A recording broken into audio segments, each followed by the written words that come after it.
Action.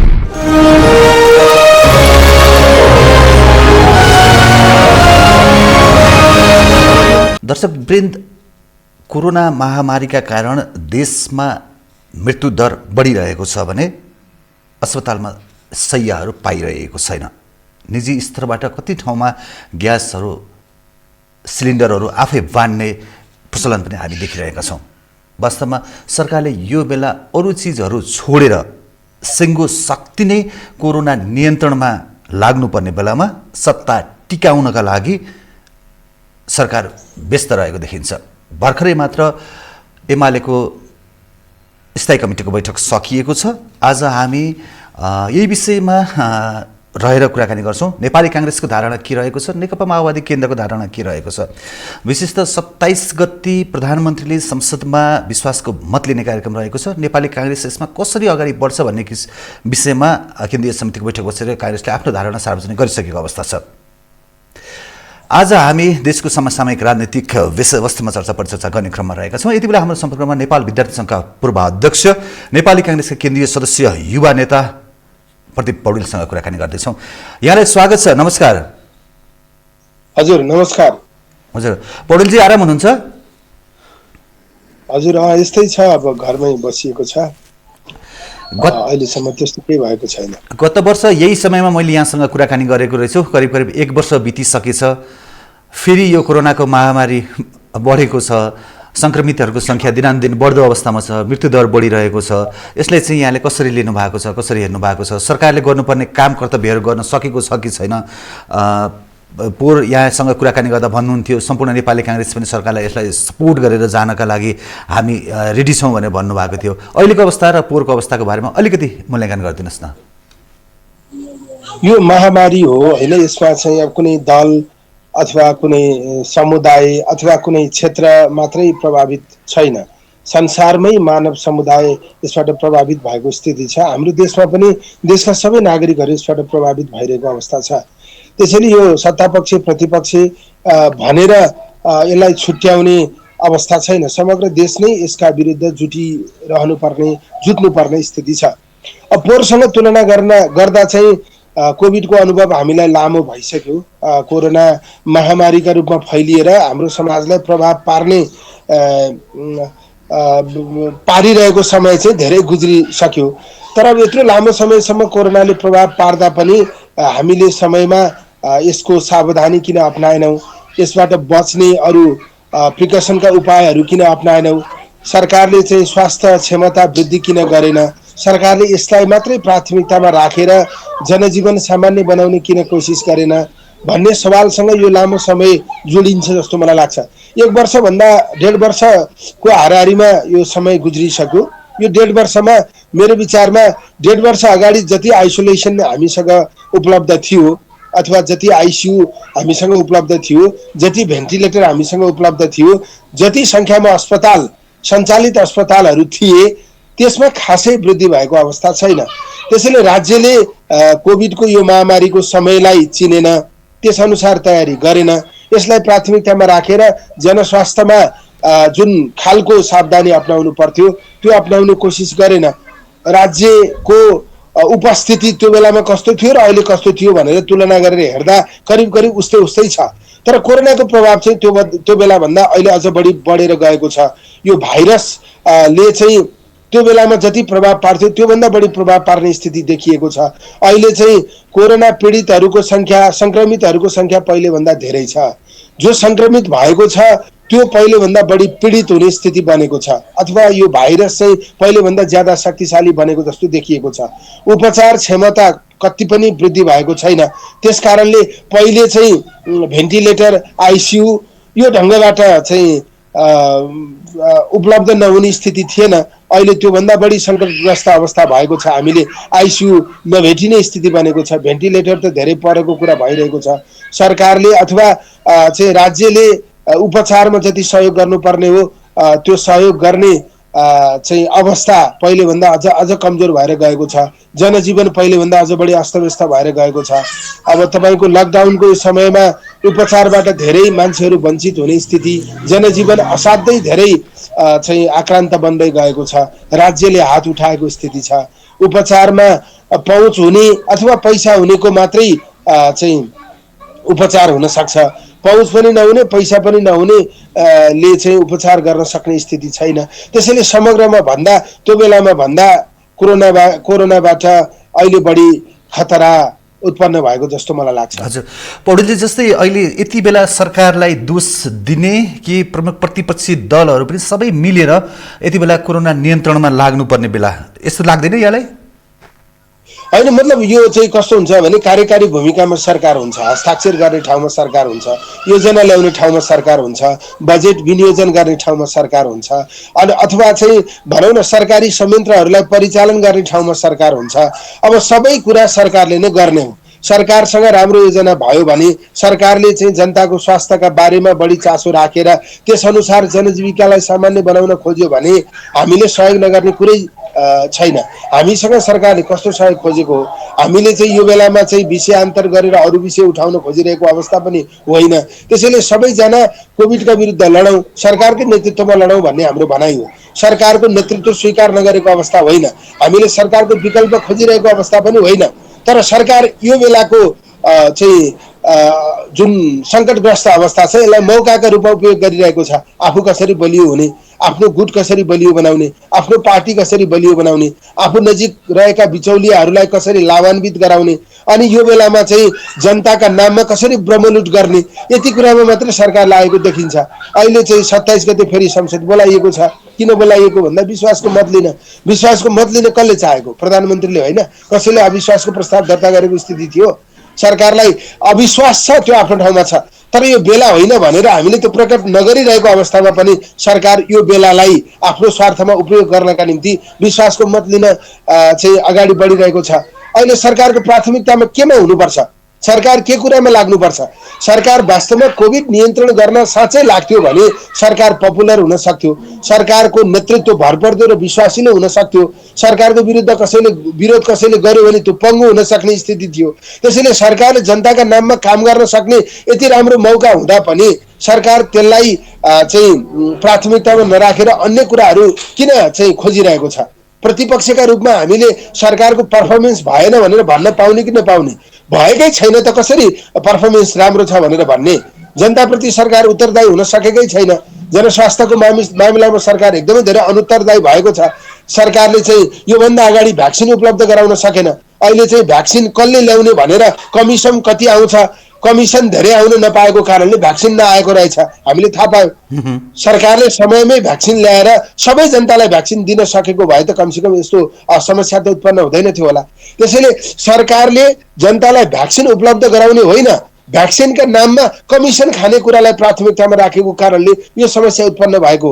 आज चाहिँ सारा तपाईँको चाहिँ उपचार सामग्रीहरू उपलब्ध छैन, अक्सिजन उपलब्ध छैन, भनौँ न उपचार केन्द्रहरू उपलब्ध छैनन्, होइन, अस्पतालमा बेड उपलब्ध छैन, स्वास्थ्य सामग्री उपलब्ध छैन, चिकित्सकहरू उपलब्ध छैनन्, भनेको चिकित्सकहरूको सङ्ख्या आवश्यकता अनुसार उपलब्ध छैन।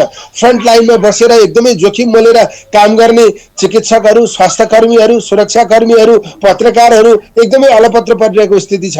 यो बेलामा सरकारले ती सबै विषयमा ध्यान दिएर कसरी चाहिँ स्वास्थ्य क्षमता वृद्धि गर्न सकिन्छ, सरकारी अस्पतालले नपुगे प्राइभेट अस्पतालहरूलाई कसरी चाहिँ प्रयोगमा ल्याउन सकिन्छ, अस्पतालले नपुगे चाहिँ अरू सामुदायिक केन्द्रहरूलाई कसरी प्रयोगमा ल्याउन सकिन्छ, सामुदायिक केन्द्रले पनि नपुगे चाहिँ सरकारी चाहिँ भनौँ न पूर्वाधारहरूलाई यसको निम्ति कसरी प्रयोग गर्न सकिन्छ, त्यसले पनि नपुगे प्राइभेट सेक्टरलाई कसरी प्रयोग गर्न सकिन्छ। अहिले कार्यरत चिकित्सकहरू, कार्यरत स्वास्थ्य कर्मीहरूले नपुगे चाहिँ रिटायर भएका चिकित्सकहरू, होइन, रिटायर भएका स्वास्थ्य कर्मीहरूलाई कसरी प्रयोग गर्न सकिन्छ। अब रोजगारी नपाएका स्वास्थ्य कर्मीहरूलाई भोलिन्टियरका रूपमा कसरी प्रयोग गर्न सकिन्छ, आम नागरिकहरूलाई भोलिन्टियरका रूपमा कसरी प्रयोग गर्न सकिन्छ, राजनीतिक दलका कार्यकर्ताहरूलाई राजनीतिक दलको संयन्त्रलाई कसरी प्रयोग गर्न सकिन्छ, यतातिर नलागेर सरकार आफै देश गम्भीर सङ्कटमा छ, मान्छे खुलेर सडकमा आउन सक्ने स्थिति छैन। यही बेलाको उपयोग गरेर बलियो हुनुपर्छ भनेर विश्वासको मत लिनतिर लागिरहेको छ। सरकारलाई थाहा छ आफूलाई विश्वासको मत प्राप्त हुँदैन। विश्वासको मत प्राप्त नहुने अवस्था देखेर विश्वासको मत लिन लागेर उनले चुनाव घोषणा गर्न खोज्दैछ। यो चाहिँ पुरै केपी ओलीको अभिष्ट पुरा गर्नका निम्ति, सरकारी मान्छेहरूको अभिष्ट भनेको सरकारमा रहेका व्यक्तिहरूको अभिष्ट पुरा गर्नका निम्ति यो सबै काम भएको छ। जनताको बारेमा यो अहिले विश्वासको मत लिने अथवा निर्वाचन घोषणा गर्ने यो जनताको सरकारको विषय होइन। जनता त खालि कोभिडसँग कसरी लड्ने, राज्यले भरपर्दो र विश्वासिलो आधार निर्माण गरिदियोस् भन्ने मात्रै चाहन्छन्, तर सरकार त्यो आधार निर्माण गर्न खोजिरहेको छैन। त्यसैले हामी प्रतिपक्षमा बसेर के भन्न चाहन्छौँ भने अझै पनि सरकारले कोभिड केन्द्रित कार्यक्रम ल्याओस्, जनताको जनस्वास्थ्यमा उपयोगी हुने कार्यक्रम ल्याओस्, कोभिड विरुद्ध कसरी लड्ने त्यसको एउटा फेरिस्त चाहिँ सरकारले प्रस्तुत गरोस्। राज्यसँग क्षमता नभएको होइन, राज्यले भएको क्षमतालाई राम्रोसँग प्रयोग गर्न नसकेको। हामीले अक्सिजनको सिलिन्डरै किन्न नसक्ने अवस्थामा छौँ त, हामी अक्सिजनै खरिद गर्न नसक्ने अवस्थामा छौँ त, केही 2000, 3000, 5000 बेडै निर्माण गर्न नसक्ने अवस्थामा छौँ त। 3 तहको सरकार छ हाम्रो नेपालमा। यति धेरै मान्छे जिम्मेवार छन्, यति धेरै मान्छे राज्यको पोजिसनमा छन्, यत्र मान्छेहरूले प्रयास गर्दा चाहिँ 10,000 को बेड उपलब्ध गराउन सकिन्न। सरकारले साँच्चै इनिसिएट गर्ने हो भने सामुदायिक क्षेत्रबाट, निजी क्षेत्रबाट पनि व्यापक ढङ्गबाट सहयोग उपलब्ध हुन सक्ने स्थिति छ, तर सरकारले त्यसलाई व्यवस्थित गर्न सकेन, व्यवस्थित गर्न चाहेन, सरकारले त्यसलाई प्राथमिकतामा राख्न चाहेन, राज्यले त्यसलाई चाहिँ भनौँ न आवश्यकता अनुसार चाहिँ त्यसको प्रक्रिया अगाडि बढाउन चाहेन। त्यसकारण यो समस्या उत्पन्न भयो। जस्तो पौडेलजी, हामीले स्वास्थ्य मन्त्रीको कुरा सुन्यौँ, यहाँ धेरै भूत प्रेतहरू छन् जसले चाहिँ काम हुन दिइरहेका छैनन्। आज मात्र समाचार बाहिरियो कि 32 देखि 35 करोडसम्म चाहिँ यहाँ कमिसनको खेल रहेछ, त्यो कुरा पनि बाहिर आइसकेको अवस्था छ। यो निकै नै लज्जास्पद कुरा हो। तर नेपाली कङ्ग्रेस प्रमुख प्रतिपक्षी भइरहँदा यसले चाहिँ आफ्नो ठाउँबाट अलि दबाब दिन नसकेको जस्तो यहाँलाई लाग्छ कि लाग्दैन त? आफ्नो भूमिका नेपाली काङ्ग्रेसले निर्वाह गरेको छ त प्रमुख प्रतिपक्षीको? होइन, स्वास्थ्य मन्त्रीजीले बिचौलियाले काम गर्न दिएनन् भन्नुहुन्छ। त्यो बिचौलियाहरू के अरे प्रतिपक्षी दलको नेताले उकासेर उस्किएका हुन्, तपाईँसँगै कुरा गरेका हुन्, तपाईँकै वरिपरिका बिचौलियाहरू मान्छेहरूसँग कुरा गरेका हुन्, तपाईँले स्पेस दिएका कारणले उनीहरूले त्यस्तो गरेका हुन्। तपाईँ कहाँ कमिसन पुर्याउनका निम्ति सबै काम भएको छ, तपाईँ ती बिचौलिया को हुन् भन्न सक्नुहुन्न। तपाईँसँग राज्य छ, राज्यको अथोरिटी छ, तपाईँले तिनलाई कारवाही गर्न सक्नुहुन्न। यस्तो चाहिँ एकदमै चाहिँ नालायक कुरा पनि गर्ने, यो यस्तो चाहिँ कमजोर कुरा पनि कहीँ हुन्छ? बिचौलियाले काम गर्न दिएनन्, ती बिचौलिया कसले पालेको, ती बिचौलियालाई कसले संरक्षण गरेको, ती बिचौलिया को हुन् तपाईँले भन्न सक्नुहुन्न। काम गर्न नदिने बिचौलियालाई तपाईँले कारवाही गर्न सक्नुहुन्न। त्यसैले चाहिँ स्वास्थ्य मन्त्रीजी आफै बिचौलियालाई पाल्नुहुन्छ, आफै सुरक्षा दिनुहुन्छ, उहाँले नपुगे प्रधानमन्त्रीले संरक्षण गर्नुहुन्छ, अनि बिचौलियाले काम गर्न दिएनन् भनेर नामर्द कुरा गर्न मिल्छ, नालायक कुरा गर्न मिल्छ? तपाईँ जस्तै मान्छे स्वास्थ्य मन्त्री भएको कारणले यो देशको यति बिजोग स्थिति भएको। जहाँसम्म प्रतिपक्षको कुरा छ, म मेरै पार्टीभित्र एकदमै धेरै असन्तुष्ट छु। हामीले पहिलेको स्वास्थ्य मन्त्री को पनि राजीनामा माग्नु पर्थ्यो, स्वास्थ्य मन्त्रीलाई संरक्षण गर्ने प्रधानमन्त्रीको राजीनामा माग्नु पर्थ्यो। यसरी चाहिँ स्वास्थ्य सामग्री खरिदमा कमिसन खानेहरूलाई संरक्षण गर्ने खुलेआम यस्ता कुराहरू बाहिर आएको छ। यस्तो कुरालाई छानबिन गर्न नसक्ने सरकारलाई चाहिँ हामीले नङ्ग्याउन सक्नु पर्थ्यो।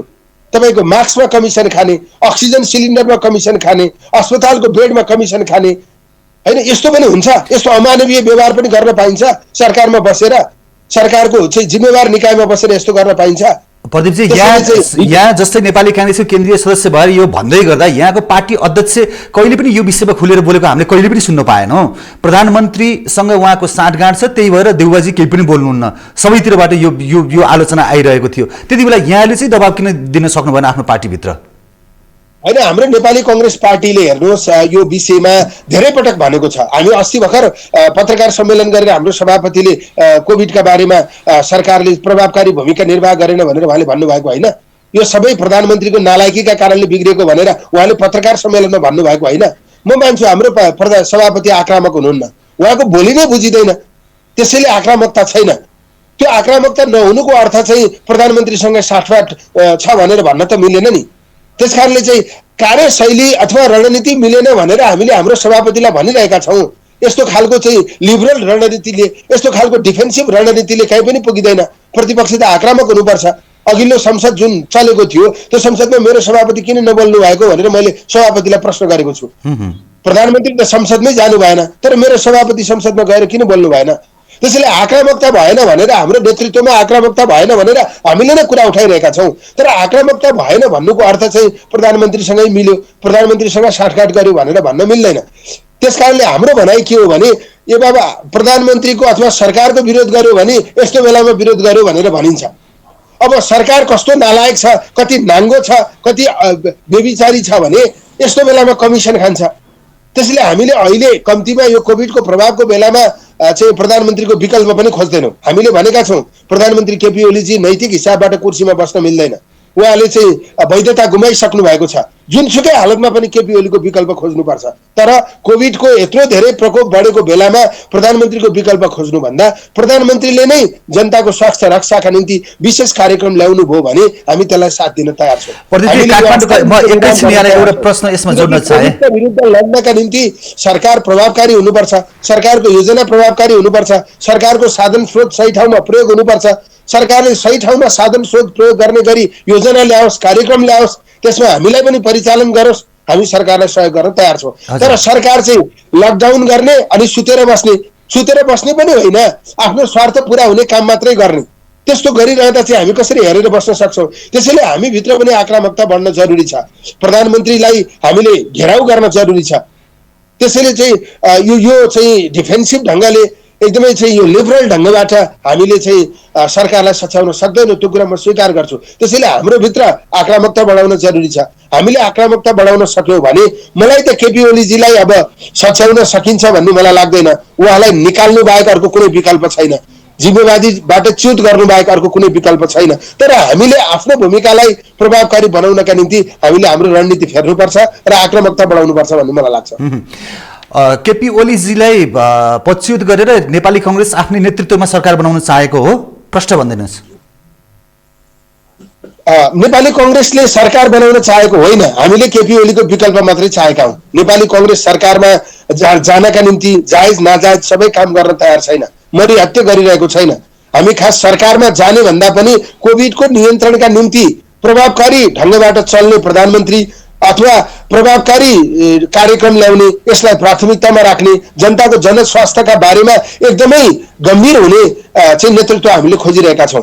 त्यो नेतृत्व हामी बाहेक अरू कसैले दिन सक्छ भने हामी त्यो नेतृत्वलाई स्वीकार गर्न तयार छौँ। केपी ओलीजीबाट नेपालको संविधानको रक्षा पनि भएन, नेपालको कानुनको रक्षा पनि भएन, नेपालको लोकतन्त्रको रक्षा पनि भएन। उहाँले कुनै पनि मर्यादा कायम गर्न सक्नु भएन, चाहनु भएन। उहाँले यो व्यवस्थालाई अलोकप्रिय बनाउन खोज्नुभयो, उहाँकै कारणले व्यवस्था समाप्त हुने स्थितितिर गयो। उहाँ चाहिँ सामन्तहरूसँग मिल्नुभयो, यो व्यवस्थाका सुन्दर पक्षहरूलाई उहाँले दिन प्रतिदिन भत्काउँदै जानुभयो। त्यसमाथि कोभिडको बेलामा जनताको जनस्वास्थ्यको पक्षमा होइन, जनताको जनस्वास्थ्यको नाममा बिचौलियाको पक्षमा उहाँले काम गर्नुभयो। उहाँको नेतृत्वमा हामीले यो कोभिड जित्न सकिँदैन। यहाँ भय स्थिति हुन्छ, राज्यले हात उठाइसक्यो, अब कहीँ पनि चाहिँ उपचार नहुने स्थिति छ, बेड नपाइने स्थिति छ, बेड विस्तार गर्न सरकारले केही पनि गरेको छैन, जनताको स्वास्थ्य सुरक्षा गर्नका निम्ति सरकारले केही पनि गरेको छैन, प्राथमिकतामा यसलाई राखेको छैन। त्यसैले सबै कारणले केपी ओलीको विकल्प खोज्नुपर्ने स्थिति बन्यो। र पनि हामी के भन्छौँ भने अझै पनि यो सरकारले यो कोभिडका विरुद्ध लड्नका निम्ति प्रभावकारी कार्यक्रमहरू ल्याउँछ भने हामी युद्ध विराम गर्न तयार छौँ। राजनीतिक विषयमा पछि छलफल गर्नेछौँ, हामीले चाहिँ अरू विषयमा पछि छलफल गर्नेछौँ। कम्तीमा अहिले त कोभिडका विरुद्ध लड्न प्रभावकारी कार्यक्रम ल्याइदिए हुन्छ नि।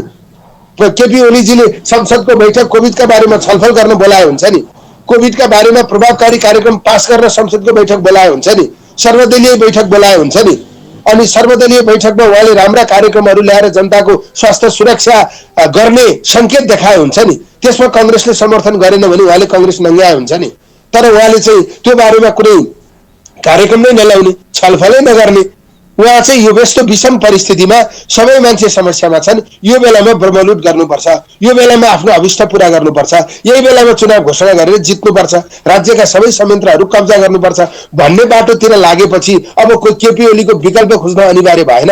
त्यसकारण नेपाली कांग्रेसकै नेतृत्वमा सरकार बनाएर सँगसँगै जाने स्थिति हुन्छ भने हामी त्यसका निम्ति पनि तयार छौँ। हामीले बाहेक अरूले समन्वय गरेर सबैलाई मिलाउने स्थिति बन्छ भने हामी अरूलाई पनि स्वीकार गर्न तयार छौँ। त्यसैले यति बेला कांग्रेस सरकारको विकल्प खोज्न मात्रै होइन, यति बेला कांग्रेस नेपालको कोभिडको यो सङ्कटपूर्ण अवस्थालाई नेतृत्व गर्ने एउटा समन्वयकारी भूमिका खेल्न सक्ने नेतृत्वको खोजीमा छ। हामी त्यो नेतृत्व गर्न सक्छौँ भन्ने अरूलाई लाग्छ भने हामी नेतृत्व गर्न पनि तयार छौँ, अथवा हामी बाहेक कसैले त्यो नेतृत्व गर्न सक्छ भने हामी त्यसलाई समर्थन गर्न पनि तयार छौँ।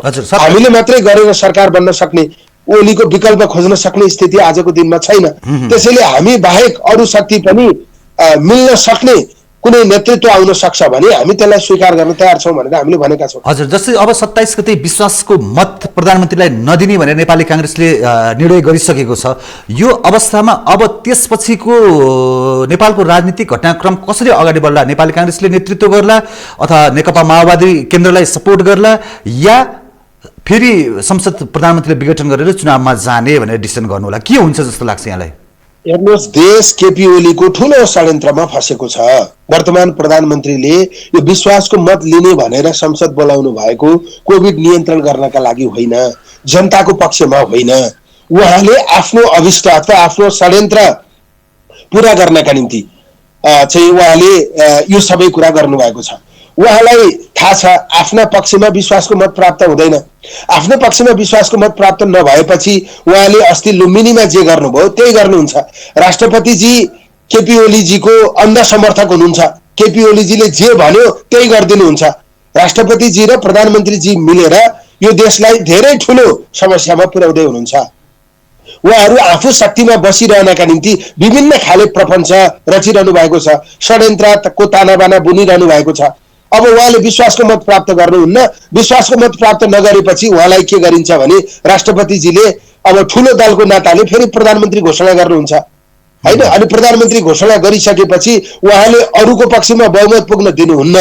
अनि आफै ठुलो दलको नेताले प्रधानमन्त्री भइरहेको अवस्थामा उहाँले चाहिँ के गर्नुहुन्छ, फेरि मध्यावधि निर्वाचनको घोषणा गर्नुहुन्छ। जस्तै भनिदिनुहोस् न, माधव नेपाल र झलनाथ खनाल समूहका नेताहरूले पनि प्रधानमन्त्रीलाई विश्वासको मत दिनुहुन्छ भन्नेमा यहाँ विश्वस्त हुनुहुन्छ? होइन, यहाँ संसदको गणितको पनि कुनै अर्थ भएन। संसदको गणितको किन अर्थ भएन भने अब माधव नेपालजी झलनाथजीले केपी ओलीजीलाई विश्वासको मत दिनुभयो भने पनि उहाँले विश्वासको मत प्राप्त गर्नुहुन्न। केपी ओलीको पार्टीसँग चाहिँ विश्वासको मत प्राप्त गर्ने संख्या नै छैन। अनि जसपामा एक थरी नेता कस्तो हुनुहुन्छ भने केपी ओलीलाई विश्वासको मत पनि नदिने अनि केपी ओलीलाई सत्ताबाट च्युत पनि नगर्ने, केपी ओलीलाई सत्तामा राखिरहेर चुनावमा जाने। जसपामा एक थरी नेता त्यस्तो हुनुहुन्छ। एक थरी नेता केपी ओलीलाई विस्थापन गर्न चाहनुहुन्छ। अनि जसपामा एक मत छैन, त्यो कुरा पनि केपी ओलीजीले राम्ररी बुझ्नु भएको छ। अब काङ्ग्रेसले केपी ओलीलाई विश्वासको मत दिने कुरै भएन, किनकि केपी ओली प्रधानमन्त्री हुने हैसियतै राख्नुहुन्न। केपी ओलीजीले नैतिकताको हिसाबले प्रधानमन्त्री भइरहन उहाँले मिल्दैन। केपी ओली प्रधानमन्त्री भइरहेर नेपालको संविधानको सुरक्षा पनि हुँदैन, नेपालको लोकतन्त्रको सुरक्षा पनि हुँदैन, नेपालको कानुनी व्यवस्था कायम पनि रहँदैन होइन। उहाँबाट चुनाव निष्पक्ष पनि हुन सक्दैन। नेपालमा चाहिँ विभिन्न दलहरू मिलाएर उहाँले कसैलाई सँगसँगै लान पनि सक्नुहुन्न। त्यसैले नेपालको लोकतन्त्रको शत्रुका रूपमा केपी ओलीजीले काम गरिरहनु भएको छ। त्यस्तो व्यक्तिलाई हामीले विश्वासको मत दिने कुरा पनि भएन। यो कोभिडको नेतृत्व पनि उहाँले गर्न सक्नुहुन्न। त्यसैले कङ्ग्रेसबाट उहाँले विश्वासको मत प्राप्त गर्ने कुनै सम्भावना छैन। अब माओवादीले समर्थन फिर्ता लियो। माओवादीले समर्थन गरिरहँदा पनि उसले मनले दिलले समर्थन गरेको होइन, ऊ बाध्य भएर समर्थन गरेको। त्यसैले माओवादीले केपी ओलीलाई समर्थन गर्ने कुरै भएन। त्यसैले केपी ओलीजीलाई राम्ररी के थाहा छ भने आफूले उहाँले विश्वासको मत प्राप्त गर्नुहुन्न।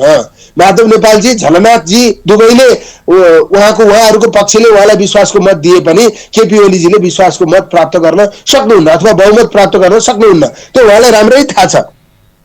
त्यसो भइसकेपछि माधव नेपालजी र झलनाथजीले दिनु र नदिनुको कुनै अर्थ भएन। अब कुरा के हो भने तपाईँको गण्डकी प्रदेशमा के भयो त्यो पृथ्वी सुब्बाजीले गरे हो र केपी ओलीजीले गर्नुभएको हो नि। लुम्बिनी प्रदेशमा के भयो त्यो चाहिँ त्यहाँको शङ्कर पोखरेलजी मात्रैले गर्नुभएको हो र केपी ओलीजीले गर्नुभएको हो नि। केपी ओलीजीको प्रवृत्ति हामीले राम्ररी हेऱ्यौँ। उहाँले देश कसरी चलाउनु भयो यो लामो समयमा हामीले देख्यौँ। उहाँको लोकतन्त्रको परिभाषा के हो त्यो हामीले राम्ररी बुझ्यौँ। त्यसो भइसकेपछि अब केपी ओलीजीले के गर्नुहुन्छ भने षड्यन्त्र गर्नुहुन्छ। उहाँले एउटा षड्यन्त्र चाहिँ रच्नु भएको छ। अब त्यसमा प्रमुख सहयोगी राष्ट्रपतिजी हुँदै हुनुहुन्छ। राष्ट्रपतिजीले नेपालको कानुनको खिलाफमा, नेपालको संविधानको खिलाफमा, नेपालको लोकतन्त्रको खिलाफमा भए पनि केपी ओलीजीले भन्नुभएको काम गर्नुहुन्छ। तर राष्ट्रपतिजी त प्रधानमन्त्रीजीको कारिन्दा जस्तो हुनुभयो। प्रधानमन्त्रीजीले जे हराए त्यही मान्ने गर्नुभएको छ। त्यसो भएपछि उहाँहरूको आफ्नो षड्यन्त्र छ। अब त्यो षड्यन्त्र अरूले जान्ने कुरा भएन। त्यसैले अब सामान्य हिसाबले के देखिन्छ भने उहाँले विश्वासको मत प्राप्त गर्नुहुन्न। विश्वासको मत प्राप्त नगरेपछि उहाँले सायद राजीनामा दिनुहुन्छ। राजीनामा दिएपछि राष्ट्रपतिज्यूले ठुलो दलको नेताको हैसियतले केपी ओलीजीलाई फेरि प्रधानमन्त्री घोषणा गर्नुहुन्छ।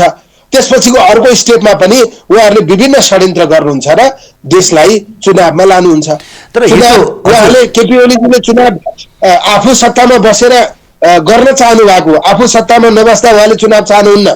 चुनाव आफू सत्तामा बसेर गर्ने, व्यापक रूपमा धाँधली गर्ने र आफूले जित्ने। आजको दिनमा केपी ओलीजी र केपी ओलीको पार्टीले चाहिँ बहुमत ल्याउने ठुलो पार्टी हुने त कुनै सम्भावना छैन। र पनि केपी ओलीजी चुनाव गर्न किन चाहिरहनु भएको छ भने सत्तामा बसेर व्यापक रूपमा धाँधली गरेर आफ्नो पार्टीलाई जिताउनका निम्ति उहाँले त्यसो गर्न चाहनु भएको। त्यो षड्यन्त्रलाई चिर्नका निम्ति कांग्रेस, माओवादी र युनाइटेड जसपाले एकीकृत ढङ्गबाट चाहिँ सहयोग गर्यो भने मात्रै सम्भव छ।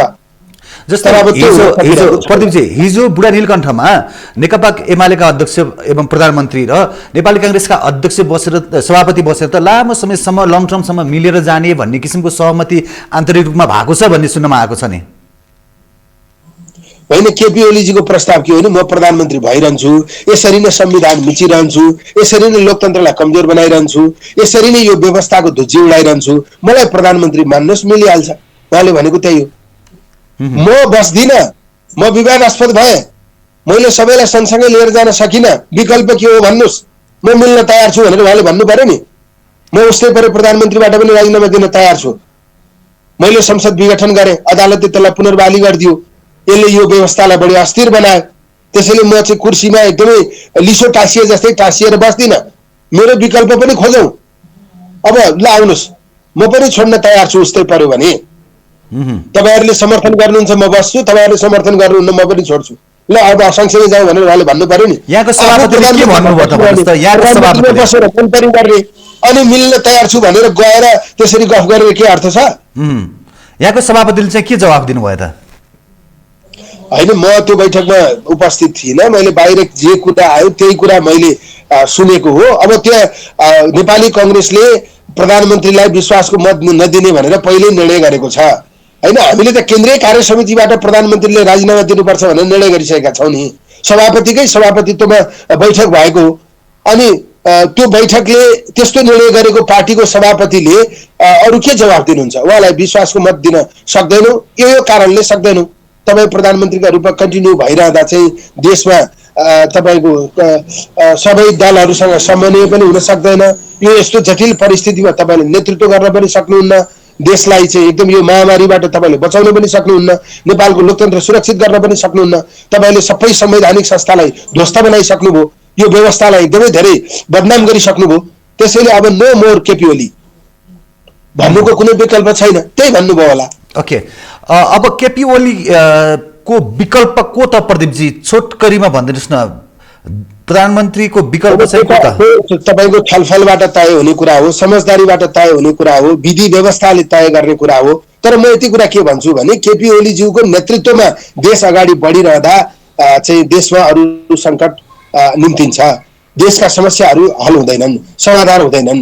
यो व्यवस्थालाई हामीले अरू थप चाहिँ सङ्कटमा पुर्याउनु बाहेक अरू केही हुँदैन केपी ओलीज्यूको निरन्तरता रहिरहँदा।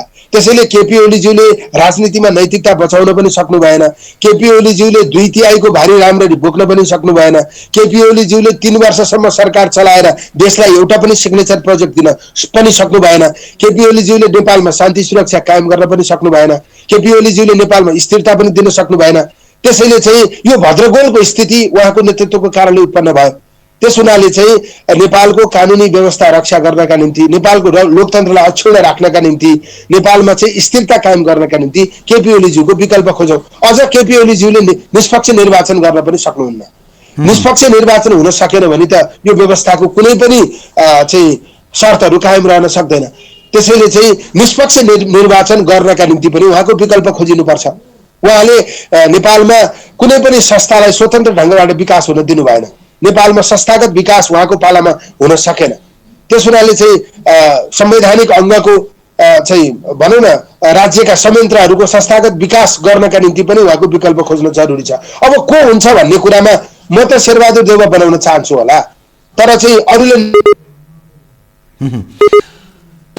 त्यसैले अरू कसैका नाममा समझदारी हुन सक्छ भने पनि हामी त्यसलाई स्वीकार गरेर अगाडि बढ्न तयार छौँ, तर विकल्प खोजिनुपर्छ भन्ने मलाई लाग्छ। ओके, प्रदीप पौडेलजी यति समय दिनुभयो, यहाँलाई रमाइलो टेलिभिजनका तर्फबाट, एक्सन स्पोर्ट्स टिभीका तर्फबाट धेरै धेरै धन्यवाद दिन चाहन्छु। यो मौका दिनुभएको धेरै धन्यवाद। नमस्कार। नमस्कार दर्शक वृन्द, यहाँ हुनुहुन्थ्यो प्रदीप पौडेल, नेपाली काङ्ग्रेसका केन्द्रीय सदस्य, नेपाल विद्यार्थी सङ्घका पूर्व अध्यक्ष पनि हुनुहुन्छ र विशेषतः अहिले पछिल्लो राजनीतिक घटनाक्रमका विषयमा हामी कुराकानी गरौँ। हामी केही समय ब्रेकमा जान्छौँ, त्यसपछि अर्को अतिथिका साथमा उपस्थित हुनेछु, हेर्दै रहनुहोला।